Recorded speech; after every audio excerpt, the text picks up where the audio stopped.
Vanakkam and Namaskaram.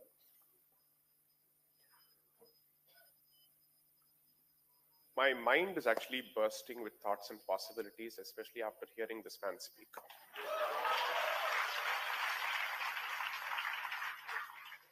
I'm usually known for speaking extempore. I never go with any kind of preparation because I believe 24/7 is the preparation mode. I don't prepare for any event. But the number of ideas that kept bursting in my head when he was talking, my template was one, he's just multiplied it. So let me thank Sree for giving me an opportunity to share space with Kamaraj 2.0.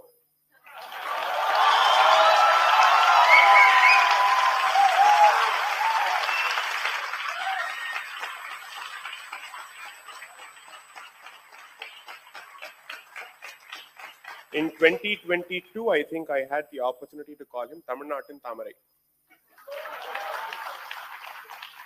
Kamaraj 2.0, why? One, because it's time that Bharat had the third Prime Minister from the South.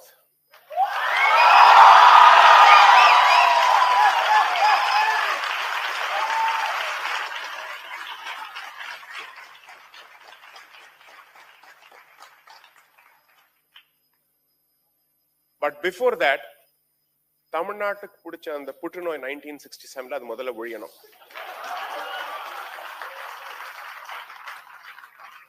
That virus that has gripped the holy state of Tamil Nadu, this dharmic land, needs to be eradicated first.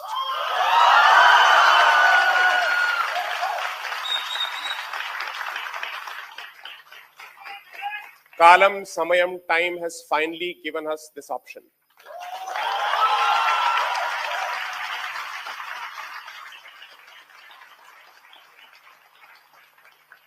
I request the Dharmikas in Tamil Nadu, the Hindus of Tamil Nadu, to throw their weight behind this man. I'm making this public.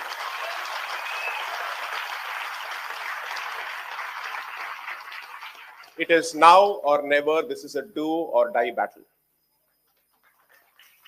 2026 Anju Pushkaram, 60 years mudinjirukkom since 1967.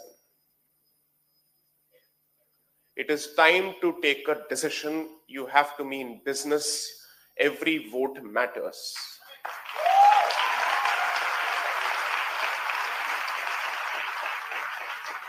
Every middle class vote, every thinking vote must not think of it as a holiday, must go out in the sun and do whatever is necessary. We are just 2 years away.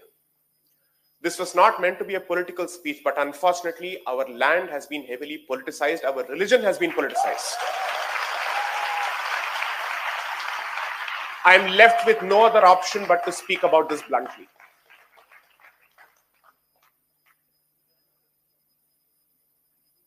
When we speak of think like a Bharatiya, and since he has touched upon the topic of secularism, I'm happy he's actually done that.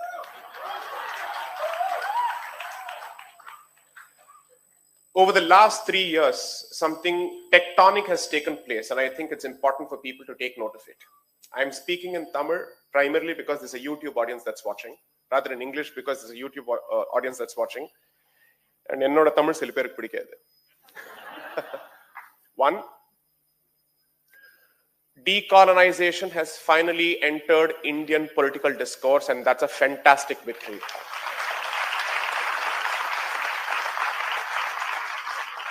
The tragedy is that this conversation should have started in 1947, and it has started in 2020s.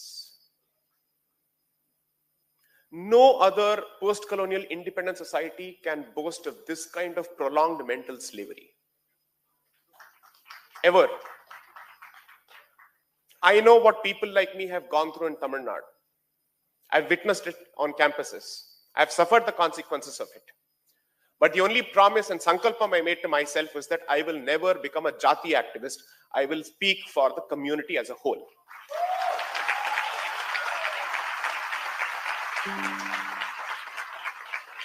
I have no pretensions or delusions of becoming a leader at all under any circumstances or a representative, but I will certainly ensure that every ounce of my energy and brain is used to support people like him.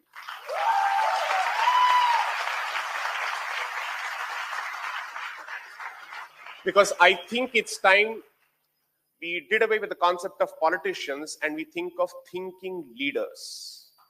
This is what we want. People who understand the concept of Rajadharmam. That is crucial. That takes me to the concept of secularism, because anybody who understands the history of secularism will tell you that secularism is political conversion. Its job is to sever your roots, your connection with your roots. Its entire purpose is to make sure that you forget your past. And it becomes the new religion, because humankind cannot survive without religion. Therefore, secularism has become the new religion, unfortunately. The purpose of these tools is to ensure that you forget one of the most important, let's say, concept in the life of dharmikas, which is pitris, ancestors, your people, your forefathers. That is why I call it political conversion, because conversion requires you to spit on your past and to embrace a new identity that's completely antagonistic to your earlier identity. Hence, it is political conversion. Knowing fully well that this would be the problem, that it's a time bomb that's going to burst itself on a regular basis against the indigenous community, the framers of the Constitution chose not to use the word secularism as part of the preamble at all. All those fears, all those apprehensions have been vindicated with time to our detriment. To our detriment. There was a time when there was a different kind of a procession taken out of the Kanchi Matham in 2004. Finally, this man has gone to Kanchi. As a proud follower of the Kanchi Matham, I am super happy.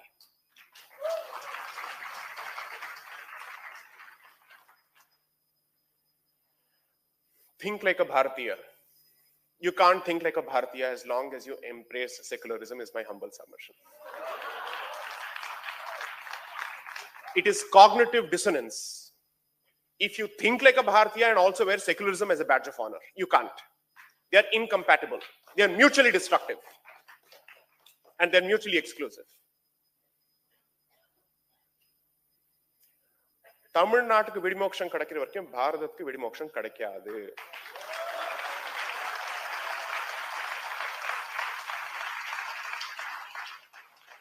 People like Dushyant Sridhar and others will continue to do what they will do on a public platform. But until this becomes a social, cultural revolution, don't expect people like him to fight this battle alone. It is impossible for us to survive and come out unscathed in this battle unless and until you realize that it is not your job anymore to simply outsource even your cultural battles to the politician. Because this battle is being waged on your streets, in restaurants, in movie theaters. Dare I say more? I can. And the worst part is this cancer has entered the rest of the South. Bhakti should have been the biggest export of Tamil Nadu. This Dravidianist cancer is being exported to the rest of the South. In my living memory, I have never seen a separatist sentiment being expressed on the Dharmika state of Karnataka ever. Even that has happened because the way this cancer enters is actually true and consistent to its origins, which is cinema, which is art. So that's how it has entered Telangana and Andhra Pradesh through movies. That's how it has entered Karnataka. Kerala, of course, never needed it because it has its own cancer.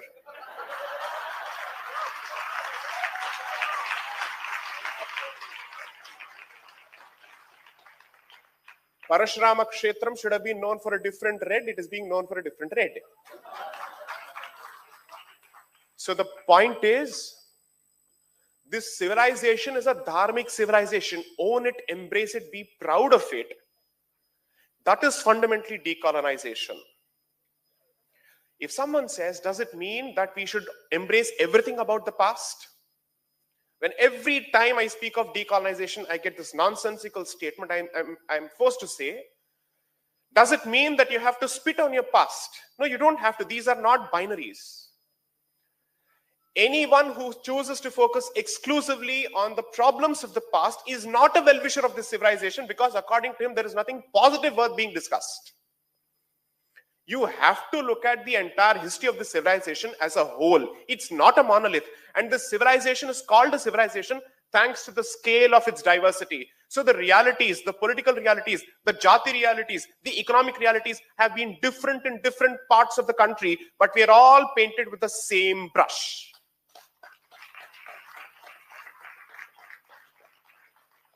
So my suggestion to you is, we will keep doing this intellectual nonsense because that's a battle that has to be fought at a certain level. But what is it that you can do if you have to think like a Bharatiya? Drawing from Mr. Annamalai's speech. 1. Temple tourism in Tamil Nadu must boom.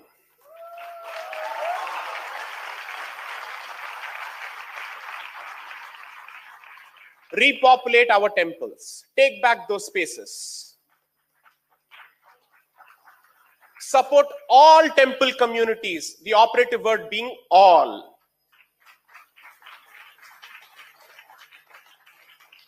Use the temple to unite people. Use the temple to educate people. Bring them out of perpetual victimhood. Oh, is it too sensitive a comment? Sorry? Adhu nadakum. Wait for it. It will happen.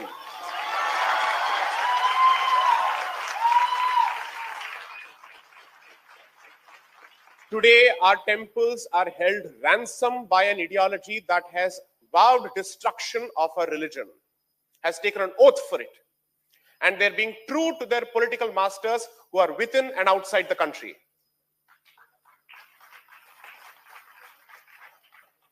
The links go far beyond Bharat, and they've entered Europe.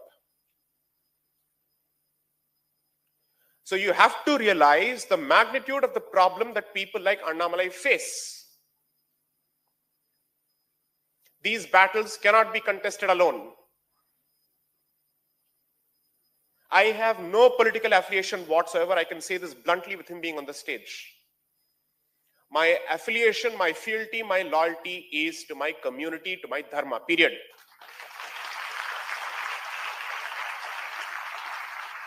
And precisely because I see a representative of dharma in him, I will support him.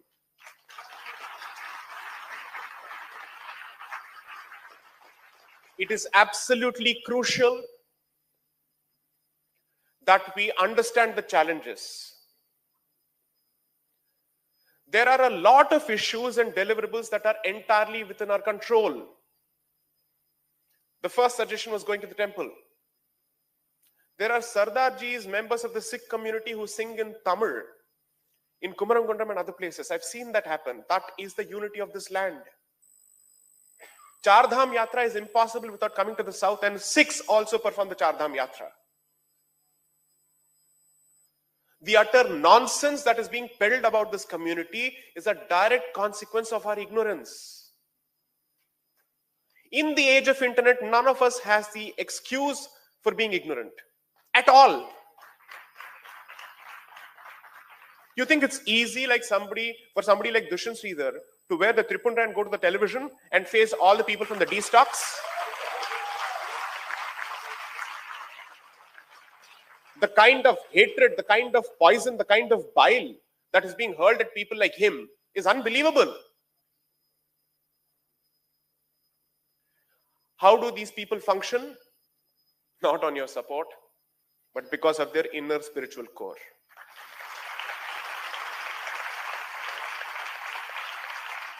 Because most people think it's easy for people like him and I to take these positions because there is some popular support. None of you is going to be available.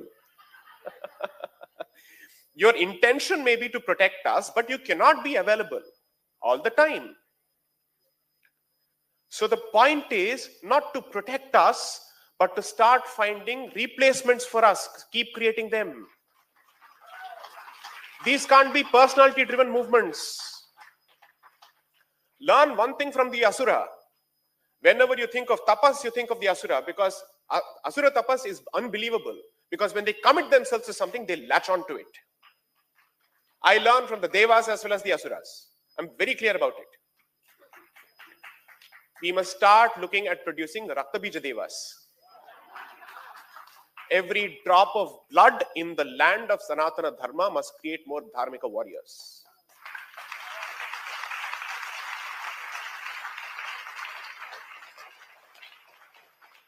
Over the last few weeks, knowing fully well what kind of a sensitive area Jati as a topic is, I have decided to embrace the cactus by talking about it.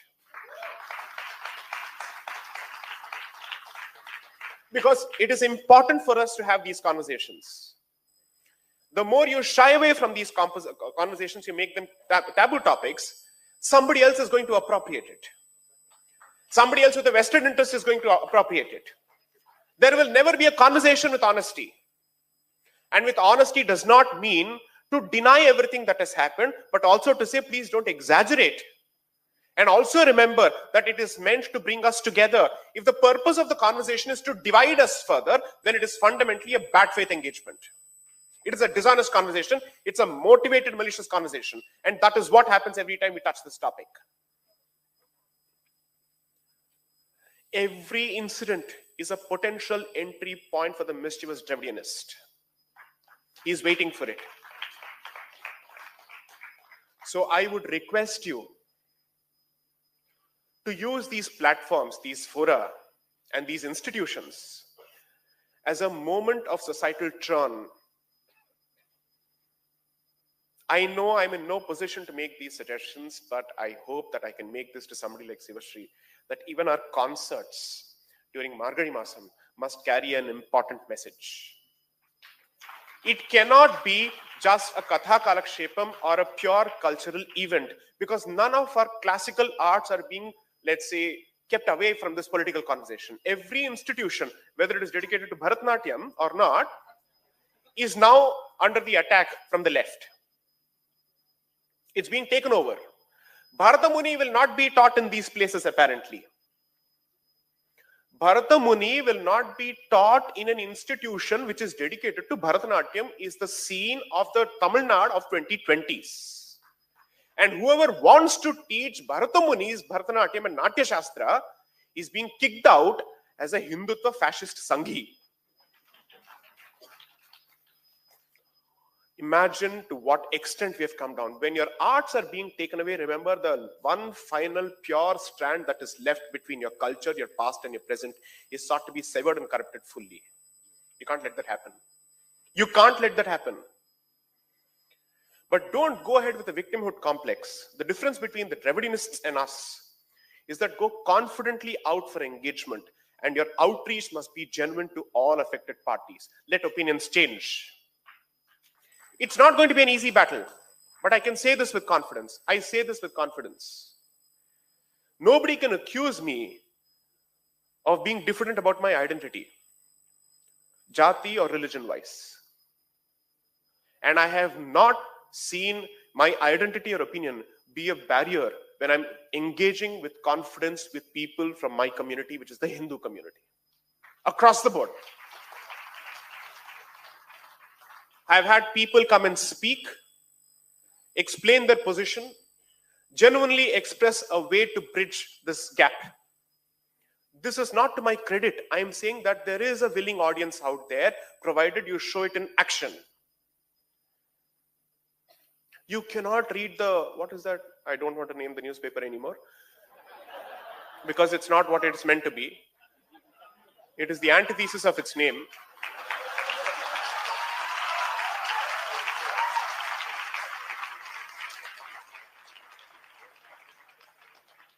The Sree Mahamao of Mount Road.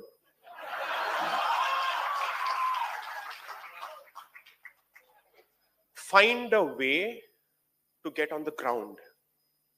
You have only 3 ways of contributing to this battle. None of it is to just earn your livelihood and get out of it. Not happening. It's not happening anymore. You have to participate. Financially, what can you do? Culturally, what can you do? Intellectually, what can you do? Spiritually, what can you do? And if you have the ability, politically, what can you do? I understand that politics is not everybody's cup of tea, but everything else is within your remit. It's possible for you to do it. It has come to a point where I'm being asked, are there no Hindus left in Tamil Nadu? That's the question that's coming from North India or India of the North. This question has started coming. There are no reactions. Anybody says anything. There is absolutely no expression of discontent or displeasure whatsoever when people trample all over you like human doormats. If this is incitement, so be it. I am inciting you to action. I'm inciting you to action. A different kind of direct action where you actually go onto the ground and engage with people from your community. It is crucial. These 25 years will define and decide what shall be the way of the future post 2047.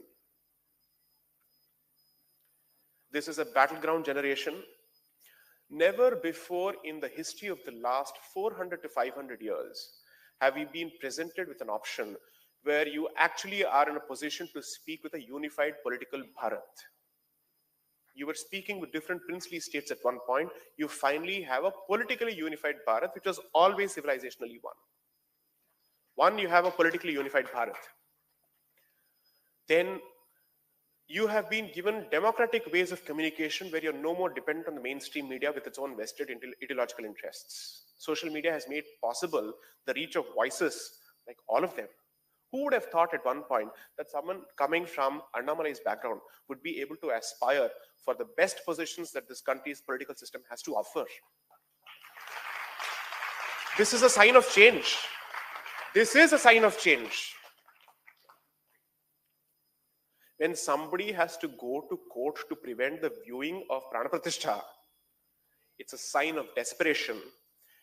It is darkness at its highest position, and that's where the resistance starts. When it is darkest, that's when there is sense of hope, because effectively he's exhausted all his arsenal. His ammunition is over. He has nothing more to offer.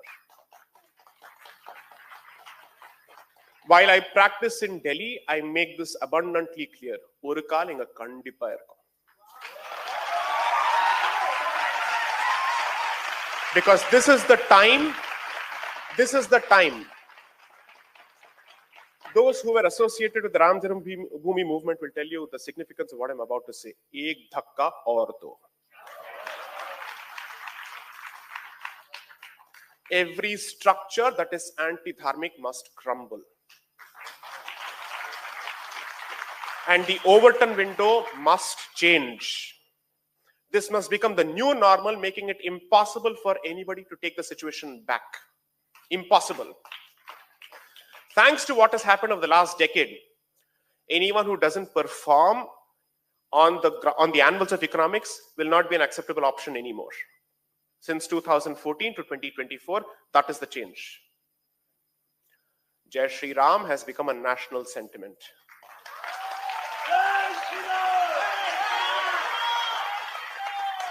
In the land of Ramsamy, Jai Sreeram is back. They will all be forced to confront it. 3, don't underestimate the will and the commitment and the venom of the other side. They know no boundaries, they have no standards. The definition of standard is lost on them. The concept of decency and courtesy is lost on them. That's the kind of people you're dealing with. They have no respect for women. They are the last one to speak of feminism. They shouldn't hold forth on feminism at all. None of them know how to respect women whatsoever. They shouldn't be allowed to get away with this. I know I've upset the entire script I had in mind. But such is the effect that he has in terms of upsetting the established order.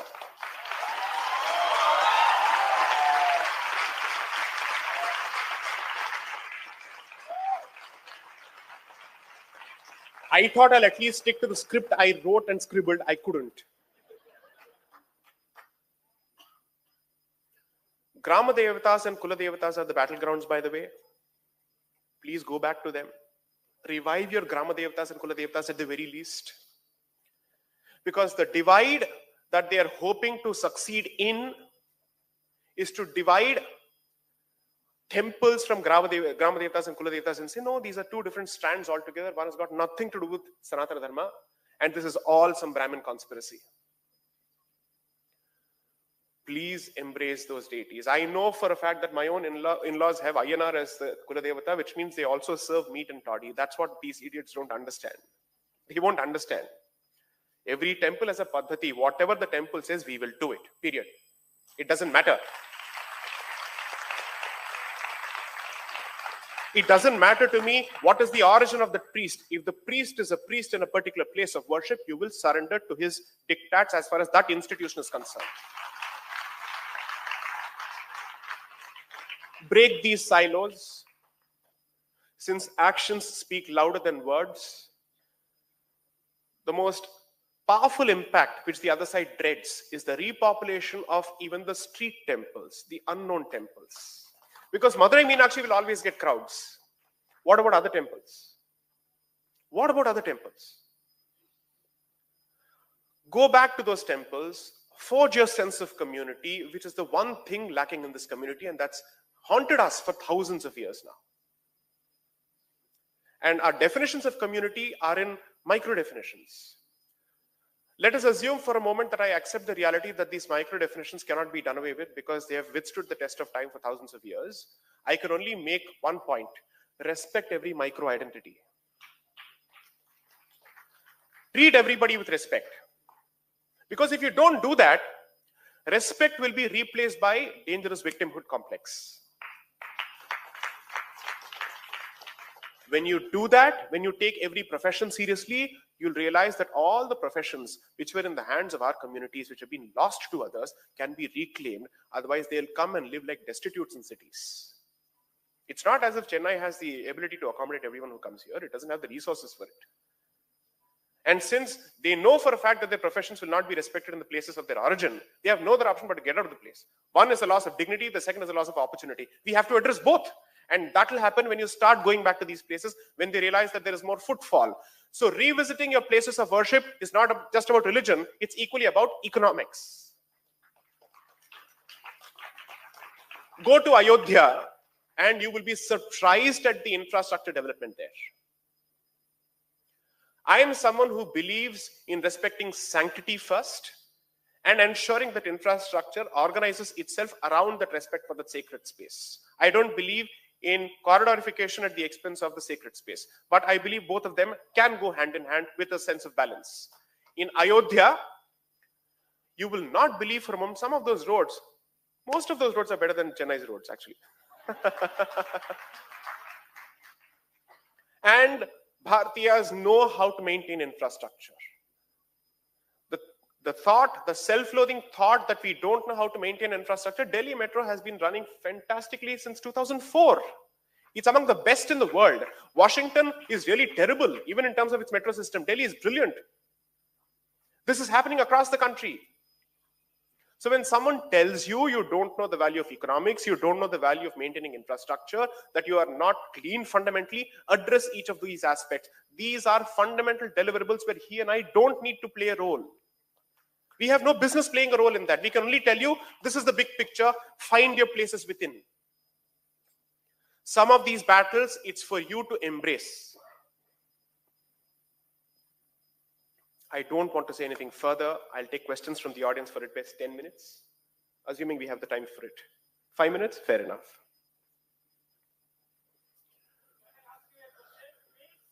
Yes, shall we hand over the mic so that it's recorded?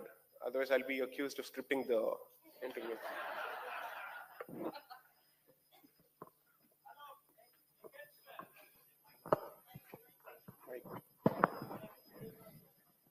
I think we'll go with lots of students first, please. Yeah, I would want to give students an opportunity first. Hello. First of all, it's an absolute honor to meet both of my heroes in real life.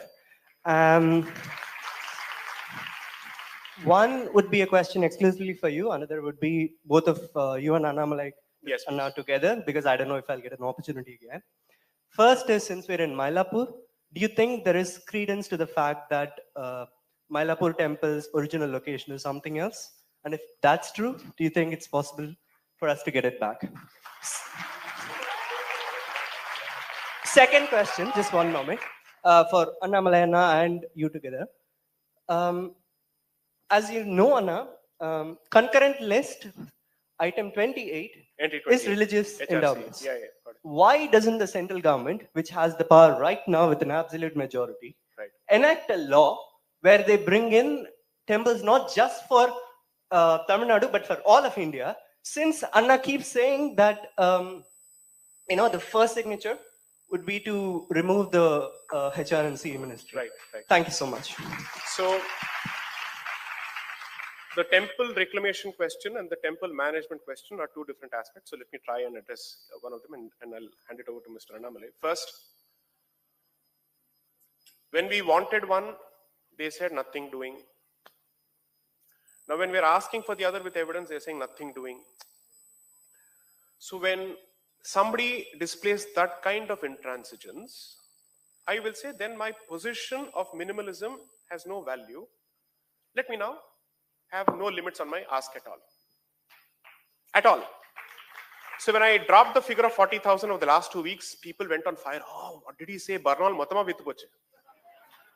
Every 40,000, 40,000 எங்க இருந்தது? Array மூணு கொடுத்தா நீ வந்து எதுவும் இல்லைன்னு சொல்ற. சரி நான் 40,000 கேட்கிறேன். Because anyway your answer is going to be sunna. Zero. If your answer is a zero, then I have no other option but to take a maximalist position. Two, okay, let me ask a different kind of Dravidinist argument right now. I'll present that argument. Why haven't any of these people said, why only temples of the north? Kashi, Mathura and Ayodhya? What about the temples of the south? They are apparently batting for the southerners, right? If they were Hindutva southerners, they should be saying, why only 3 temples of the north? What about other temples? Because they have decided for us that these are the holiest of our places. Okay, so if Madurai Meenakshi had been under occupation, would we not have asked for it? Absolutely. If Sreeram had been under occupation, you wouldn't have asked for it? Let someone tell me that Sreeram isn't among the holiest of our shrines. I dare them. Let them say Madurai Meenakshi is not. If Sabrimala was under occupation, would you not take it back? That's it. In a community that has 51 Shaktipeethas, 108 Divyadesams, 12 Jyotirlingas, what do you mean by 3 holiest of our shrines? Every community has its own holy shrine or holiest of shrines. I'm a Shaivite. For me, what is more important? As much as Ayodhya is important, Kashi is important, and if Chidambaram had been under occupation, that's equally important for me. Who are these people who are deciding for us to say, no, now that you want everything, limit it to 3? On what basis do you decide? When you you have a grand position is, Hinduism is not even centralized. Then how do you decide that 3 of these places are the holiest? If it is decentralized, then the argument has to be decentralized. Let the owners and the claimants of each of those temples decide for themselves. You don't decide for it. 2, when someone says, wouldn't this lead to some kind of a conflict and all that? They said this about 370. They said this about Rama. So every time it's a subtle thread that is being dropped. I'm saying, enough. Okay. Now this won't work anymore. The community has awakened. They've seen through all of this, and the evidence is right in front of your eyes, and your attitudes are also right in front of people's eyes. Enough is enough. The Supreme Court basically said that even the occupier for centuries will be given land despite having lost the case. That is the most magnanimous ask that you can get from the highest constitutional court of the country. I'm saying I'm willing to propose even that. Somebody asked for 5 villages once. I'm giving you 5 acres now. You don't want this. Consequences will follow. Time will decide. The master accountant is always time. It is a Kala Chakram. It will keep coming back, and our time is now. Second, entry 28, I agree with you. I've said this in articles, I've said this in speeches. I think it's important for us to start forming a broader consensus. Since this ask has been limited to a select few people or select individuals, it has remained a storm in a teacup. My suggestion to you will be this. Strengthen his hands by making the temple freedom movement a Hindu movement and not the movement of one particular community in Tamil Nadu. I'm not saying that anybody is limiting it to one particular community, but the perception needs to change, and I certainly think people who are working for it are working towards it. But the other side constantly says, no, this is effectively a clique of a particular community that is interested in restoring its domination and supremacy. Address that. Don't run away from it. It's important to address that. Start the outreach. The legal battle will be fought. The gentleman who represented Sri Ram Lalla in the Ayodhya case, Sri C.S. Vaidyanathan, is the one who's leading us in the battle. I'm second in command. So we are in very safe hands, and those pair of hands belong to Sri C.S. Vaidyanathan. Remember that. People may not be aware of it, therefore it becomes my duty to inform people of this. Sri R. Venkatramani, who is the current Attorney General, was previously part of the team. He was at par with Mr. C.S. Vaidyanathan representing this matter. And then he became the Attorney General. So according to me, the stars are positioned in the right place. Sir, Namaskar, sir. J. Deepak and Annamalai, sir. Basically, I'm from Madhya Pradesh. I'm pursuing my bachelor's in engineering here. So, sir, there are a lot of talks going about Hindu Rashtra. So, like, what are your opinions on Hindu Rashtra? And is Hindu Rashtra actually possible? One, yes, it's possible. Two, it merely means restoring the civilizational identity of this land and not using imported values to pixelate our identity. It doesn't mean second-grade rights to anybody else, but it certainly means the preferential treatment that has been going on and on and on for over 100 years, according to me, not just over 75 years, needs to stop, and particularly, history needs to be acknowledged.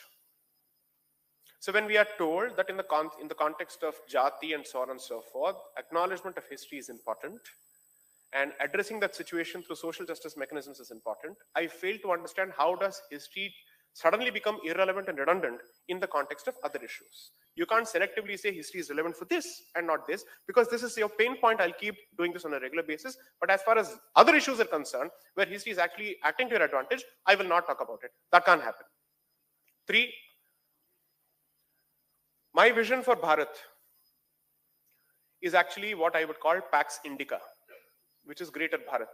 What is Pax Indica? If you read history, it will speak of Pax Britannica, Pax Romana, and now we are witnessing the dying gasps of Pax Americana, which means it's called Roman peace or English peace or American peace, which is peace that is established under the supremacy and the leadership of a particular country, where it has the widest possible economic influence, the widest possible cultural influence, and the widest possible political influence.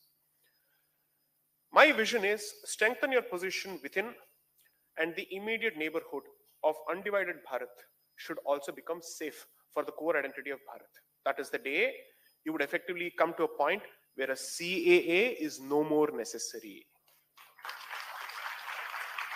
One is to enact a CAA to address the existing situation, but the next is to come to a point where you have a stick strong enough to say no further assaults on this identity in my neighborhood at the very least.